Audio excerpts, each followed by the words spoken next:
হেই welcome everyone, market করলাম একটা stable মোডে চলে আসছে। তো এখন তুমি চাইলে ইনভেস্ট বা ট্রেড নিতে পারো, কিন্তু তারপরেও ভাই শিওর না কি জন্য মার্কেট যখন তখন নিচে চলে আসতে পারে।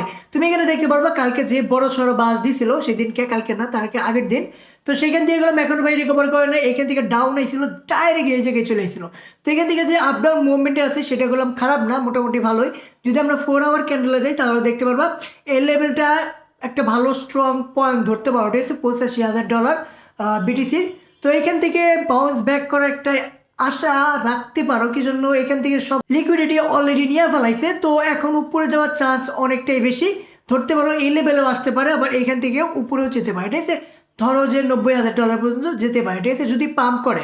আর যদি পাম্প না করে তাহলে দেখতে পারবা আবারও 84 থেকে $85,000 বিটিসি আসতে পারে, আমার যতটুকু মনে হইতেছে। আর যদি আমরা ইথিরিয়ামে যাই, ইথিরিয়াম দেখতে পারবা অনেকটাই নিচে চলে আসছে, খুবই ভালো একটা পয়েন্টে ধরে রাখছে, কিন্তু এটা ভালো পয়েন্ট না, এখান থেকে নিচে আসার চান্স অনেকটাই বেশি। এই যে এইভাবে যদি দেখো তাহলে বুঝতে পারবা। দেখো এইখান থেকে আপ হয়েছে, এই জায়গায় ধরে রাখতে পারে নাই, এখানে ক্যান্ডেল শেষ করছে, আবার উপরে গেছিল, এইখানে ব্রেক করছে, আবার এখান থেকে এখানে চলে আসছে। তো এই লেভেলটা দেখো, এইখান দিয়ে গেলাম, এই লেভেলটায় আবার আসার একটা চান্স আছে। দেখছো তুমি লেভেলটা, দেখছো কীরকম সিনারিটা দেখো, up down up down up down down down.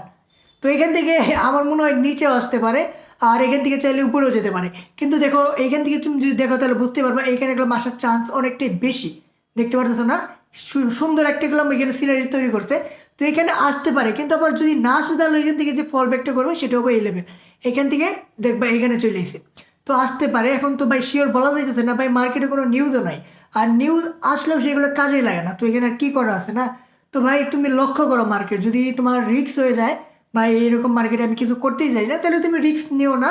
তুমি মার্কেটটা লক্ষ্য করো, যখন একদম গ্রিন হবে মার্কেটটা, তো তখনগুলো অটোমেটিক মার্কেটে টাকা ফ্লো হয়। তো সেই টাইমেও তুমি চাইলে কয়েন কিনতে পারো বা ট্রেড নিতে পারো, ঠিক আছে। কিন্তু এই সময়টা এগুলো অনেকটাই কয়েন, মানে ভালো ভালো কয়েনগুলো নিচে চলে ছিল, সেগুলো যদি না কিনো বা ট্রেড না নাও তাহলে একটু বোকামি বটে, মানে 10% তো লাভ হইতো না। তো কালকে বা কালকের আগের দিন যারা ট্রেড বা কিছু কয়েন নিছো, হয়তো আজকে কিছু পরিমাণ লাভ হলেও হতে পারে। তো যারা নেও নাই কোনো চিন্তা নাই, তুমি লস খাও নাই, কিন্তু টাইম আছে, এখনো অনেক টাইম আছে। তো এখন শুধু মার্কেটটা লক্ষ্য করো, ঠিক আছে। তো বুঝতে পারছো, দেখা হবে পরের ভিডিওতে, বাই।